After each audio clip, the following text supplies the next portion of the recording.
Esta es la segunda sesión del seminario del lenguaje de la música. En la primera sesión, el Dios de la música, hablamos del hecho de que a Dios le interesa nuestra música porque Dios mismo es musical, y aún la serie de sobretonos demuestra lo que podemos aprender acerca de Dios mismo. Y en el lenguaje y en el canto, aún las diferentes vocales se determinan por la fuerza de las parciales de la serie de sobretonos. Así que tiene relación con toda la vida y nos muestra que a Dios sí le interesa nuestra música y que Él sí tiene normas. En la segunda sesión vamos a hablar acerca del mensaje de la música. Wilson Bryan Key, quien ha investigado mucho este tema, escribió el libro Seducción Subliminal, La explotación por la prensa, libros de esos. Ha llegado a ser un personaje de controversia, pero tiene mucho discernimiento. Vamos a citar de él en varias ocasiones durante el seminario. Pero él dice, cuando entiendes algo, aquello pierde su control sobre ti. Observas a un mago realizar un truco y te quedas impresionado. ¿Cómo lo hará? Pero una vez que sabes cuál es el truco, pierde su efecto. Así que si podemos entender la música y qué es lo que hace y cómo opera, eso nos ayuda a saber cómo controlar la música que tenemos en nuestras vidas. Así que hoy queremos hablar acerca del mensaje de la música. Y usaremos como lema de nuevo Efesios 5:10, porque este es el principio sobre el cual estamos operando. Espero que entiendan que no les estoy dando mis opiniones personales. No me interesa la opinión de nadie, menos la mía. Lo que quiero exponer son principios bíblicos. ¿Qué es lo que Dios quiere que tengamos? ¿Le interesa a Dios nuestra música? Y si es así, entonces, ¿qué clase de música quiere Dios que tengamos? ¿Y cuáles son los principios pertinentes? Así que estamos usando como lema Efesios 5:10. Repítalo conmigo, empezando por la cita. Efesios 5:10. Comprobando lo que es agradable al Señor. ¿Qué es lo que Dios quiere que tengamos? Ahora, para entender eso debemos entender que la música es comunicación. La música es comunicación. Si no entienden eso, no entenderán lo que está sucediendo en el campo de la música.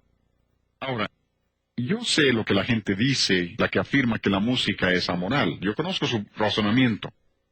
He hablado con muchos de ellos, he sostenido debates con muchos de ellos y sé cómo piensan. Ellos dicen que la música es como un televisor.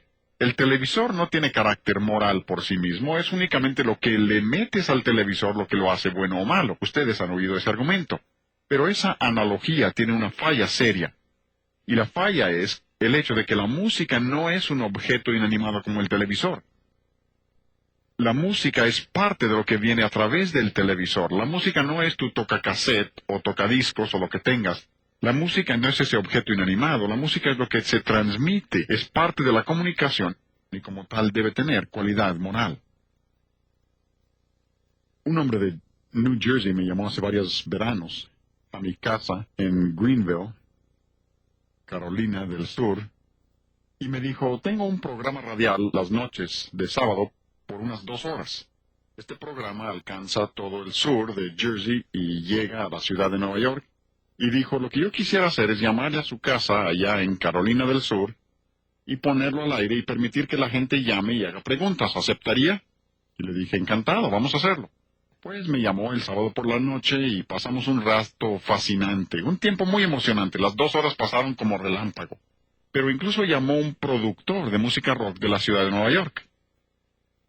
Dijo, usted habla de que dedicamos nuestros álbumes de rock al diablo. Le dije, yo no dije eso. Dijo, pues algunas lo dicen. Le dije, pues yo no lo dije. Me dije, pues no lo hacemos. Le dije, pues yo lo creo. No digo lo contrario. Usted dice que no, está bien, yo lo creo. Luego dijo, pero ustedes hablan de enmascaramiento en reversa. Dije, yo no he hablado de enmascaramiento en reversa. Preguntó, ¿por qué no? Le dije, a mí me espanta lo que dicen al derecho. Dijo, sí, tiene razón. Y este era un productor. Dijo, está lleno de basura y suciedad. Un productor. Hubo otro hombre que llamó esa misma noche y dijo, usted dice que la música tiene cualidad moral, ¿no? Le dije, sí, señor. Dijo, dígame cuál nota del piano es mala y yo la quito. Le dije, mire, seamos razonables. Hay diferentes maneras de comunicar y la música es solo una de esas maneras. Si usted compara la música con las otras formas, le ayudará a entender lo que estamos diciendo acerca de la música. Por ejemplo, en el campo del lenguaje. El lenguaje se compone de palabras, comunicamos por medio de palabras. Esas palabras se forman con letras individuales. Le dije, permítame una pregunta. ¿Cuál letra del alfabeto es mala? ¿Qué te parece la letra A? Es mala, ¿no? Dijo, ah, no. ¿Y qué de la letra B? Esa es muy mala. Dijo, ah, no, ninguna es mala. Le pregunté, ¿eso significa que no puedes tener palabras sucias y blasfemas? Claro que puedes, porque aun cuando las letras individuales son neutrales, una vez que las empiezas a combinar, tienes palabras y tienes cualidad moral. Puedes tener lenguaje bueno o lenguaje malo dependiendo de cómo las combinas y cómo las dices. Le dije, veamos en el campo del arte. Arte es otra forma de comunicación, les llamamos bellas artes. Es otra forma de comunicación. ¿Qué sucede en el arte? El arte consta básicamente de líneas y círculos. Confirmé esto con un dibujante. Dijo, básicamente sí, hay otras cosas. Y le dije, en la música también hay otras cosas. Pero básicamente, arte son líneas y círculos. Así que le dije al hombre en el radio, supongamos que dibujo una línea. ¿Es una línea mala? Dice, no. Pregunté, ¿entonces un dibujante no podría tomar ese mismo papel y dibujar algo pornográfico? Claro que puede. ¿Por qué? Porque aunque las líneas y los círculos sean neutrales, una vez que los empiezas a combinar, tienes cualidad moral. Hay arte bueno y arte malo según se combinen los elementos. Le dije, si eso es cierto en el lenguaje y es cierto en el arte, ha de ser cierto también en la música. ¿Notas individuales? No, son neutrales. Pero cuando las empiezas a combinar, cuando les agregas ritmo, cuando empiezas a convertirlo en lenguaje, puedes tener música buena o música mala según la combinación de los elementos y la manera de ejecutarlo. La música es comunicación, por tanto debe tener cualidad moral. No puedes decir que sea amoral. Aún más, Wayne Barlow, otro de mis maestros en la Escuela de Música Eastman, he mencionado a varios de ellos. Estos son eruditos muy respetados, son músicos muy distinguidos. Wayne Barlow está en la música electrónica ahora. Creo que uno de los hombres más brillantes que jamás he conocido. Wayne Barlow dijo en uno de sus libros, el significado de la música es la música misma, no la letra. Vamos a citar a muchos más que dicen lo mismo, pero dijo, no es la letra. Y luego continúa y dice, se entiende aún mejor que el lenguaje mismo. Y es que las palabras pueden ser muy confusas. Tienes que tomar el contexto para entender el significado de las palabras. Por ejemplo, la palabra calle. ¿Qué significa? En un contexto es un camino, en otro es orden de callar, pero la ortografía y la pronunciación es la misma. Y dices, pues, ¿cómo lo puedo entender? Tienes que ver el contexto para ver cómo se usa. Y cuando empiezas a entender el lenguaje de la música, el doctor Barlow dice que se entiende mucho mejor que las palabras. Él reconoce ese hecho. Lo que trato de hacerles ver es que los eruditos siempre reconocen este hecho. Este es un libro muy interesante. Este no lo lean a menos que les guste mucho leer. Esta es lectura muy pesada.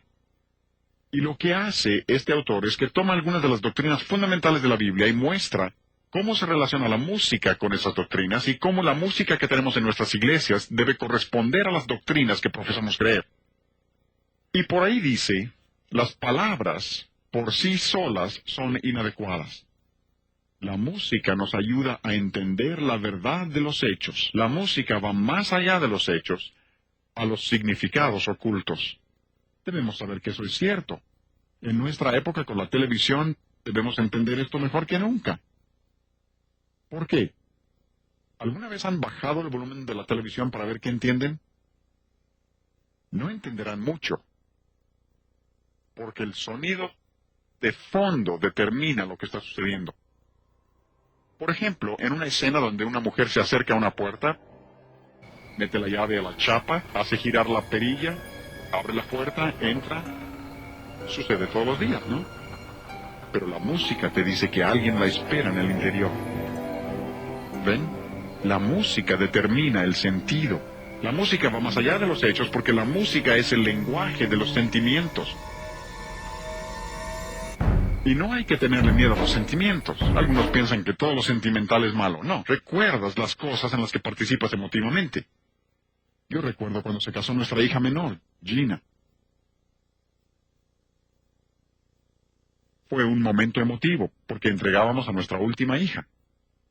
También recuerdo muchos años antes, cuando ella nació. Me tocó ver el nacimiento. Estuve ahí, creo que todo papá debe tener esa experiencia. Vi el nacimiento. Vivíamos en Carolina del Sur, llamé a mi hermana en New Jersey para decirle que teníamos una nueva niña en nuestra familia. Pasé 20 minutos llorando al teléfono. Pagué por 20 minutos de llanto. ¿Por qué? Porque tenía una participación emotiva. Cuando me casé con Flora Jean, ya hace buen rato, lo recuerdo como si hubiera sido ayer. ¿Por qué? Tenía participación emotiva, y la sigo teniendo. Pero recuerdas las cosas en las que tienes participación emotiva. Dios sabe eso, por eso nos dio la música. Díganme, ¿cuántos de ustedes vivían en 1963 cuando el presidente Kennedy fue asesinado? Algunos. ¿Cuántos pueden recordar dónde estaban cuando supieron la noticia?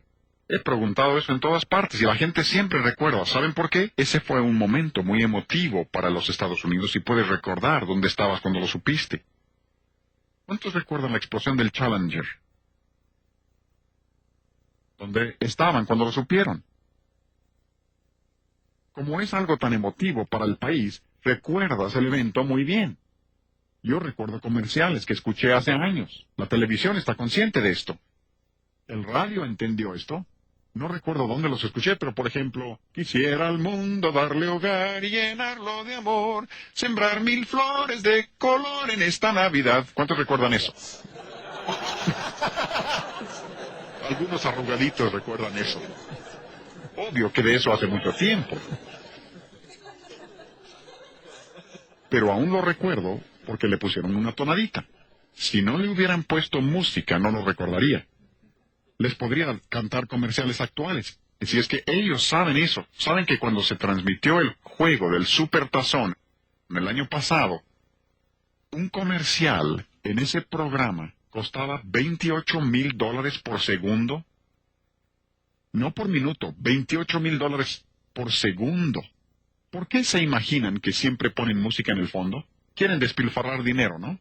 Ah, no, están conscientes de que eso te cautiva y te ayuda a recordarlo porque afecta tus sentimientos y lo recordarás mucho tiempo después de que hayas olvidado otras cosas. Por eso predicadores que piensan que pueden predicar el Evangelio y usar el tipo de música que queramos están equivocados porque la gente recordará esos cantos mucho tiempo después de que hayan olvidado el mensaje. Y no estoy menospreciando la predicación, pero es la música y Dios así lo diseñó. Esto es lo que dice este hombre. Música va más allá de los hechos, a los significados ocultos. Comunica en un nivel diferente.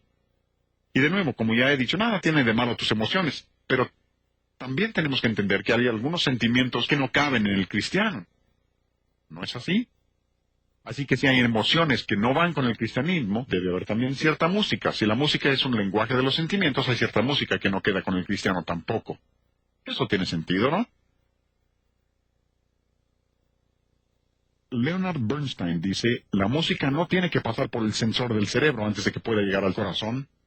Dice, un fa sostenido no tiene que considerarse en la mente, pega directamente y por eso es tanto más poderoso.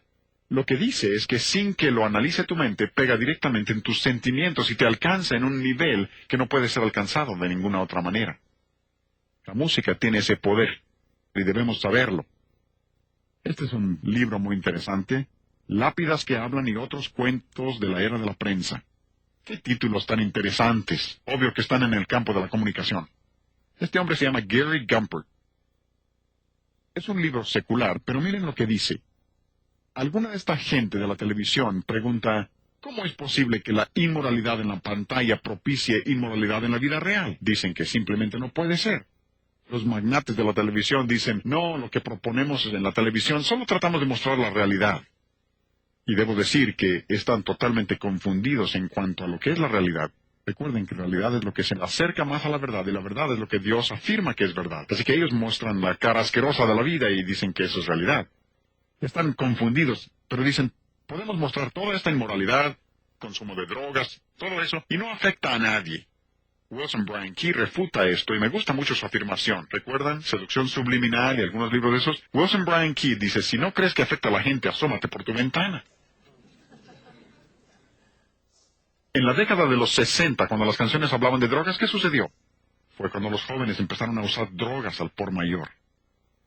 Cuando las canciones empezaron a hablar de amor libre y sexo libre, fue cuando una ola de inmoralidad inundó a nuestro país y a nuestros jóvenes. Y él dice, si no lo creen, asómense por la ventana. Si los cantos lo proclaman, la gente lo va a hacer. Ahora mismo, una de las más grandes amenazas, incluso en la última estadística que vi, dice que la segunda causa de muerte en adolescentes después de accidentes automovilísticos en los Estados Unidos es el suicidio. Y tantos de los cantos motivan al suicidio. Y Wilson Brian Key dice, si no lo creen, asómense a la ventana. Cuando lo oyen en las canciones, observen lo que está sucediendo. Pero los magnates de la prensa que promueven la televisión dicen, no, no tiene ningún efecto. Pero, al mismo tiempo, dicen que la publicidad modifica la conducta del público y procuran que la gente se anuncie porque sí logra que el consumo aumente. ¿Hasta dónde llega la hipocresía? Este es un libro relativamente nuevo. Se llama Control Mental Sabatina. Ustedes que son padres deben leerlo. Escrito por un hombre cristiano exponiendo la filosofía que se está enseñando a nuestros niños, porque los padres creen que el sábado por la mañana es bueno permitir que la televisión sea la niñera. ¿Y qué cosa puede ser más inocente que las caricaturas? Si no las has visto, debes verlas con tus hijos. Porque este hombre demuestra el hecho de que se está enseñando a nuestros hijos toda una filosofía errónea y no es una buena niñera. Les enseña una filosofía y un estilo de vida y una mentalidad que les afectará de por vida, y definitivamente no es cristiana. ¿Cuándo fue la última vez que viste un programa de televisión que muestra a una familia cristiana celebrándose devocional juntos? No lo verán nunca. Incluso siempre que muestran a los cristianos ponen a un predicador y lo ridiculizan. Siempre es una especie de tontito. En las caricaturas observarán que el padre siempre es el tonto, el idiota. Es una filosofía equivocada y tenemos que entender que sí nos afecta, y parte de su efecto es a través de la música. Este es un libro muy iluminador. Repito, este sí es lectura muy pesada. No lo lean a menos que les guste leer cosas muy pesadas. Se llama Una teoría generativa de la música tonal. Si no me interesara este tema, yo no lo hubiera leído. Escrito por dos hombres, Fred Lerdahl y Ray Jackendoff. Uno es catedrático en la Universidad de Columbia y el otro es Universidad de Brandeis, para que conozcan su trasfondo. Uno es musicólogo, el otro es lingüista. Escribieron su libro porque querían hacer un estudio para exponer las reglas de la música que se comparten por todas las culturas. Tomaron lo mismo que hemos mencionado, la monogénesis de la música, y dijeron, debe haber reglas que rebasan los límites de las culturas, que rompen barreras etnológicas, y debe haber reglas que se aplican a toda la música. Cuando lo estudiaron en el campo del idioma, ¿saben lo que descubrieron? Encontraron que el 85% de los principios del lenguaje son innatos, y solo el 15% tiene que ser aprendido. ¡Qué maravilla! ¿Y por qué? Si vamos al libro de Génesis, el primer capítulo, y vemos que Dios es un comunicador. Es inevitable esa conclusión. Dice el versículo 3, y dijo Dios, versículo 5, y llamó Dios, versículo 6, y luego dijo Dios, 8, y llamó Dios, vez tras vez. Dios habló y el mundo fue, y un día, como veremos en la sesión 6, nuestra última, como dice en Hebreos 12, un día hablará y el mundo dejará de existir por la palabra de su poder. Y aquí vemos que Dios es un comunicador. Así que cuando Dios nos hizo a nosotros, nos hizo capaces de comunicar. Los animales no comunican como nosotros. Tendrán su manera, pero no se comunican igual que nosotros. Solo el hombre puede hacer eso, porque el hombre está hecho a la imagen de Dios. Pero cuando tomaron esos mismos principios y los aplicaron a la música, ¿saben lo que descubrieron? El 95% de los principios de la música son innatos.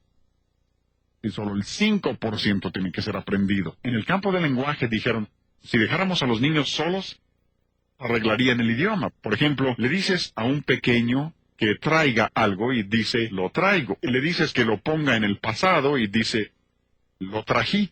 ¿Por qué? Ese es el 15% que tiene que aprender. Es lo diferente, lo irregular. Pero dicen que en el campo de la música, el 95% de esos principios en la música son innatos y solo el 5% tiene que ser aprendido. Tienes que violar todos los principios de la buena música para poder disfrutar el rock. Toma simplemente lo que toca al volumen. Olvida todo lo demás, solo el volumen. Casi tienes que ser un sadomasoquista para oír eso, porque Dios ha hecho tus oídos para resistir cierto volumen. Y como veremos en la sesión 5, Dios ha hecho tus oídos para resistir cierto volumen. Incluso si empiezas en 115 decibeles, no debes oírlo más de 15 minutos. Y por cada 5 decibeles que aumentes el volumen, el tiempo debe ser la mitad. A 120 decibeles, limítalo a 7 minutos y medio. A 125 decibeles, limítalo a 3 minutos y cuarto. Díganme, ¿quién determinó eso? A ver, Dios determinó eso. Algunos dicen, la belleza está en el ojo del que mira. No lo crean. La belleza está en el ojo de Dios. Dios es el que determina lo que es bello, y resulta que estos hombres que no pretenden enseñar principios cristianos se dan cuenta de que el 95% de los principios Dios los ha puesto en nosotros en forma innata, y solo el 5% tiene que ser aprendido. Volviendo al libro de Neil Postman, Matándonos de diversión, dice en ese libro, la forma en que se expresan las ideas afecta lo que serán esas ideas. Eso debe ser obvio. Supongamos que me hacen un regalo, y sería buena idea. Imaginen que al darme ese regalo yo les digo, gracias. Dirán, lo aprecia, le voy a regalar algo más. Pero supongan que al recibir ese regalo les miro y les digo, gracias. Preguntarán, ¿qué le pasa? La manera de decirlo determina la intención.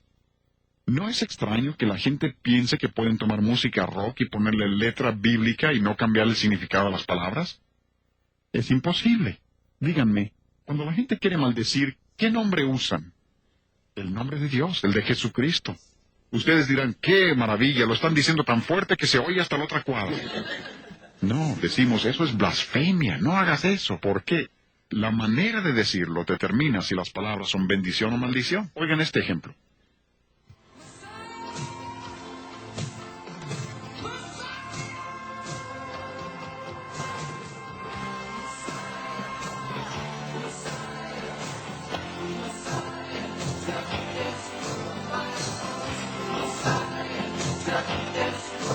Se supone que esa es una grabación cristiana y el nombre de Mesías, pero la manera de decirlo hace que suene a blasfemia.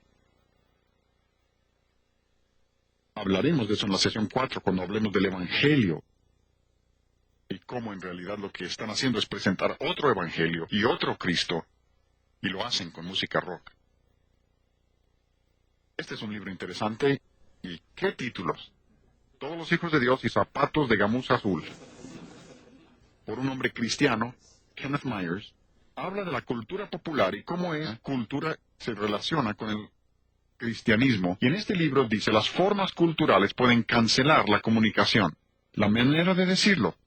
Todos los hombres en este campo reconocen lo que les estoy enseñando. Y uso estas citas para mostrarles que estas no son ideas originales mías, algo que yo he inventado de alguna manera. Esto lo enseñan eruditos en este campo del entendimiento de los efectos de la música y la sociología de la música y todas las disciplinas que lo acompañan.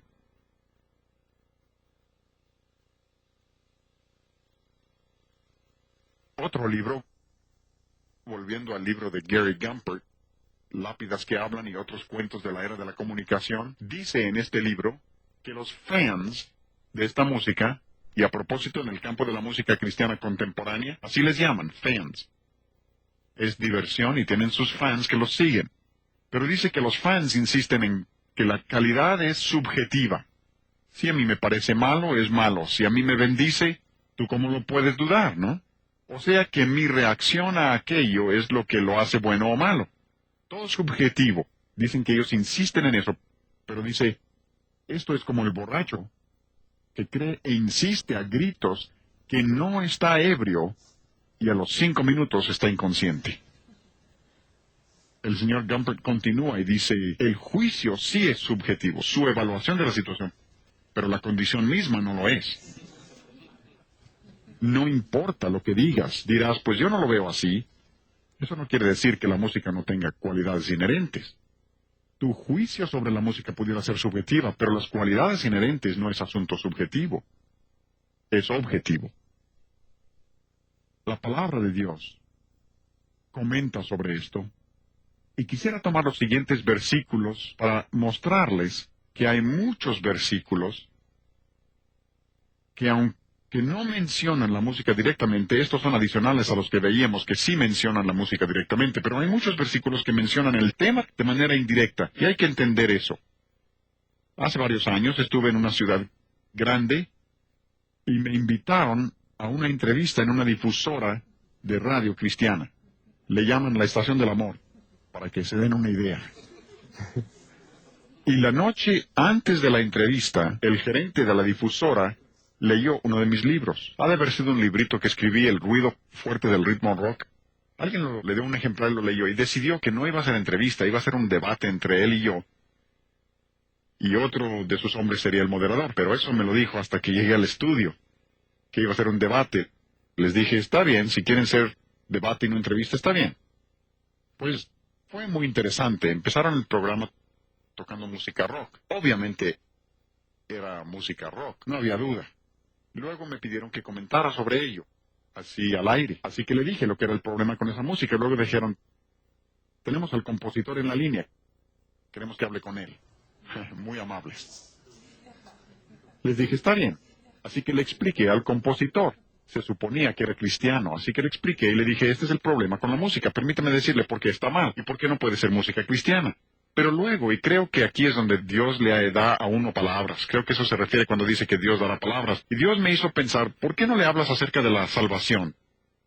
Así que estábamos al aire, y le dije, Rick, así se llamaba el compositor, le pregunté, ¿cuándo te convertiste? Y me preguntó, ¿a qué se refiere? Así que le di unos versículos acerca de la salvación, y dijo, estuve en un festival de rock hace varios años, estaba tocando un canto cristiano, y me impactó tanto la música que tuve que tomar una decisión. Y le pregunté, ¿qué pasaje bíblico te condujo a Cristo? Romanos 10:17 dice, la fe viene por el oír y el oír por la palabra de Dios. Solo la palabra de Dios conduce a la persona a Cristo. ¿Qué versículo te condujo a Cristo? Y no tuvo respuesta. Y finalmente les dije a los dos caballeros que estaban conmigo en la mesa, caballeros, es obvio que estamos hablando con un hombre inconverso. Y Rick estaba escuchando. Y no hubo respuesta. Pero preguntaron, ¿dónde dice en la Biblia no usarás música rock? ¿Han oído eso? ¿Dónde dice la Biblia?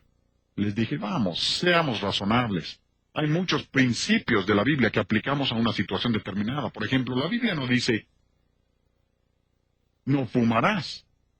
Pero como cristianos entendemos que Romanos 12:1, que dice que nuestros cuerpos pertenecen a Dios, que hemos de tenerlos limpios, puros y santos para Dios, aceptables para Dios, que es vuestro culto racional y la razón por la que no fumamos es por causa de un principio bíblico que aplicamos en esa área. Yo no lo sabía, pero el hombre con quien sostenía el debate tenía una cajetilla de cigarros en el bolsillo. Nunca había entendido que se toman principios bíblicos y se aplican. Y eso es lo que quiero que hagamos hoy. Tomaremos unos versículos que no se aplican directamente a la música, pero sí se aplican indirectamente. Uno de esos versículos es Hebreos 5:14. Hebreos 5:14. Ese versículo dice, el alimento sólido es para los que han alcanzado madurez, para los que por el uso. Una palabra muy interesante que literalmente significa práctica, pero va más allá. Hay otras palabras que significan práctica en la Escritura, pero esta literalmente significa por hábito. Es algo tan parte de ti que se vuelve un hábito. Para los que por el uso tienen los sentidos ejercitados. La palabra que se traduce ejercitados es la palabra gumnazo. De ahí viene nuestra palabra disciplina. Pablo le dijo a Timoteo, en 1 Timoteo 4:7, le dijo, ejercítate para la piedad, disciplínate, la palabra es gumnazo. De ahí viene también la palabra gimnasio. Es un lugar donde te disciplinas para poder hacer lo que quieres hacer. Y aquí en Hebreos 5:14 aprendemos que hemos de disciplinarlos para la piedad. ¿Para qué? Para que podamos discernir el bien y el mal. Vean, para discernir entre lo que es bueno y lo que es malo. Verán también aquí que a veces Dios nos castiga en Hebreos capítulo 12. Dios nos castiga para que seamos disciplinadas por el castigo. También vemos en 2 Pedro 2:14 que uno se puede disciplinar en un sentido equivocado. Uno puede hacer un hábito de hacer lo malo, tanto que se habitúa el corazón a la codicia en dirección equivocada. Pero Dios dice que quiere que disciplinemos nuestros sentidos. Quiere que conozcamos lo que es bueno y distinguirlo de lo malo. Ustedes conocen los 5 sentidos: vista, olfato, gusto, tacto y oído. Yo creo que Dios quiere que disciplinemos los 5 sentidos. Los 5. No tomaremos el tiempo para hablar de ellos hoy, pero se podría predicar un sermón completo sobre cada uno. Nuestros ojos, Dios quiere que disciplinemos nuestros ojos, y en nuestra época de la comunicación todo hombre tiene que aprender a disciplinar sus ojos. Quizás supieron de un evangelista famoso que cayó en pecado y dijo: toda mi vida he tenido una fascinación con la pornografía. Debe haber sabido que la indisciplina de sus ojos lo iba a alcanzar tarde o temprano. Dios quiere que disciplinemos los 5 sentidos, pero observen cuál es el quinto sentido. Es el oído. Dios dice que tú y yo, como hijos de Él, hemos de disciplinar el oído, saber lo que es bueno y lo que es malo. Disciplina, gimnasio, gimnasia. Ir al gimnasio y aprender a disciplinar tu oído, es lo que está diciendo. ¿Han observado cuánto dice la Biblia acerca del oído? Es todo un libro acerca del oído. Se menciona más de 1500 veces en la Escritura. Busquen una concordancia exhaustiva. No menos de 1500 veces Dios habla acerca del oído, porque es tan importante. Es importante para Dios, debe serlo también para nosotros. Romanos 10:17, la fe es por el oír, no por la vista, no por el tacto, ni siquiera por la experiencia. Algunos dicen: yo tuve tal o cual experiencia y eso fortaleció mi fe. No, la experiencia no desarrolla la fe, solo la palabra de Dios desarrolla fe. La experiencia lo puede confirmar, pero solo la palabra de Dios produce fe. Otros dicen: yo tuve tal o cual experiencia y eso destruyó mi fe. No, solo una falta de la palabra de Dios puede destruir la fe. Porque si la experiencia pudiera destruir la fe, los creyentes de Rusia no tendrían fe alguna. Al contrario, son tan fuertes que no quieren saber de nuestro cristianismo. Tienen una fe muy fuerte. Es la palabra de Dios la que produce fe. Pero Dios nos dice cómo se produce. La fe es por el, ¿qué? Oír. Y el oír por la palabra de Dios. Cristo se le llama, ¿qué? El verbo, lo que oyes, en Juan 1:1. A Juan Bautista se le llamó la voz del que clama en el desierto, lo que oyes. La palabra de Dios está llena de esto. Incluso en 1 de Juan 1:1, Juan dice: lo que era desde el principio, lo que hemos visto y oído, eso os anunciamos. Visto y oído. Los educadores modernos le llaman a eso audiovisuales y creen que tienen algo nuevo. Dios ha hablado desde siempre. Y si toman ese solo versículo y comprenden su trascendencia, se apartarían de la televisión totalmente. Porque tomen el impacto tremendo de la vista junto con el oído y tienen un medio que destruirá moralmente a una sociedad. Y lo está destruyendo. Y es que el sonido influencia al ser humano completo. El sonido es transmitido a casi todos los centros nerviosos y órganos del cuerpo.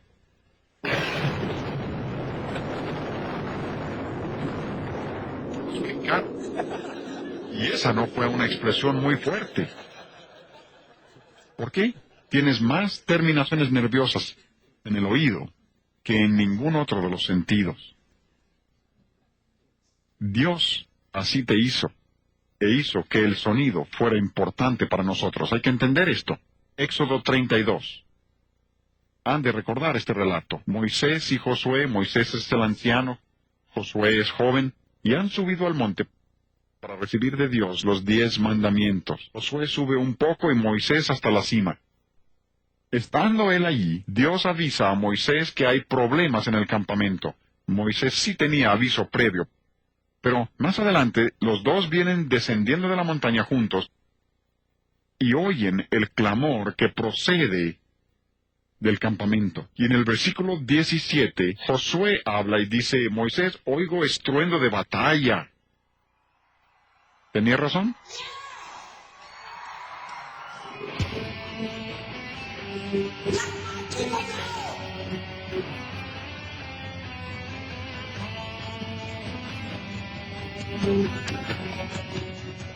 Probablemente esto sea muy parecido a lo que oyeron. Se supone que ese es un concierto cristiano. Música cristiana. Y observen que aquí la palabra estruendo significa ruido. Significa cacofonía, sonido completamente desorganizado. Algunos no comprenden esto. Por ejemplo, cuando vuelve a hablar Moisés, dice: yo escucho estruendo de cantares. Y usa la misma palabra que significa ruido. Y algo tenía el canto del pueblo que le decía a Moisés que había pecado en el campamento. Si recuerdan la historia, él tomó las tablas de piedra y las destruyó. Algunos dirán, pero el Salmo 66 dice, aclamad a Dios con alegría. ¿No es eso lo que debemos hacer? Están totalmente confundidos. Ahí la palabra que se usa es otra muy diferente. La palabra aclamad ahí significa un sonido organizado, hermoso. Dice, en efecto, hagan un sonido fuerte para el Señor.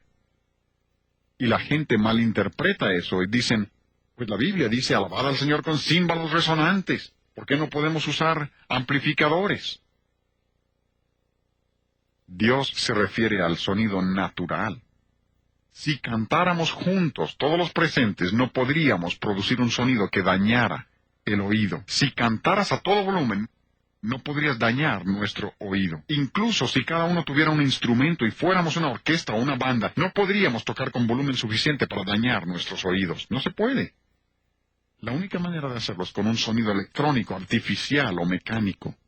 Pero puedo meter un amplificador con grandes bocinas y puedo dañar sus oídos en cuestión de minutos. Dios no se refiere a eso. Ese es un abuso del concepto. Y cuando dice aclamad, es un concepto totalmente diferente a lo del clamor que oyeron Josué y Moisés. Uno de mis personajes favoritos en la Biblia es Samuel. Lo veo y pienso, ¿cómo quisiera ser como él? Pero veo a Jacob y digo, ese soy yo. Veo a José o a Samuel y pienso, qué grandes hombres. Pero ahí está Samuel. Es un muchacho. Su madre lo ha entregado a Dios. Así que lo lleva al templo para estar ahí con Elí y sus hijos impíos. Yo en esa situación me haría para atrás. Hubiera dicho, Señor, no me vas a pedir que deje a mi muchachito en esta situación, pero ella lo había prometido a Dios y Dios lo cuidó. Pero seguramente parte del trabajo de Samuel era cuidar al viejito. Mis padres ancianos vivieron con nosotros durante 5 años. Yo sé lo que es cuidar ancianos. Mi papá llegó hasta los 89 años y tuvo su primera embolia 26 años antes. Sé lo que es cuidar ancianos. Y supongo que parte del trabajo de Samuel era estar posiblemente en el mismo cuarto con Elí por si necesitara algo a medianoche. Por lo menos estaba cerca. Si Elí lo necesitara, estaba ahí. Y cierta noche, ustedes recordarán, el Señor llamó a Samuel. ¿Recuerdan? ¿Qué hizo Samuel? Saltó de su cama y corrió a donde estaba el anciano cerca y dijo, ¿me llamaste? Elí dijo, no, yo no te llamé. ¿Saben lo que eso me dice? Eso me dice que Samuel estaba tan atento a la voz de Dios que bastaba que Dios hablara en voz bajita, y Samuel lo oía tan fuerte que pensaba que era el anciano que tenía cerca. Conozco gente, adultos, jóvenes, que si Dios les hablara con un trueno, no lo escucharían. Han permitido que el mundo, la carne, el diablo y la música del mundo ahoguen la voz de Dios, y sus oídos han sido cauterizados de modo que si Dios les hablara no lo escucharían. Por eso están escuchando toda clase de voces que no debían ir haciendo cosas indebidas. Y Jesús, en Marcos 4:24, Jesús dijo, mirad lo que oís. Cuiden lo que oyen, no sean indiscriminados. Mirad lo que oís, pero va un paso más allá. En Lucas 8:18 dijo, mirad pues cómo oís.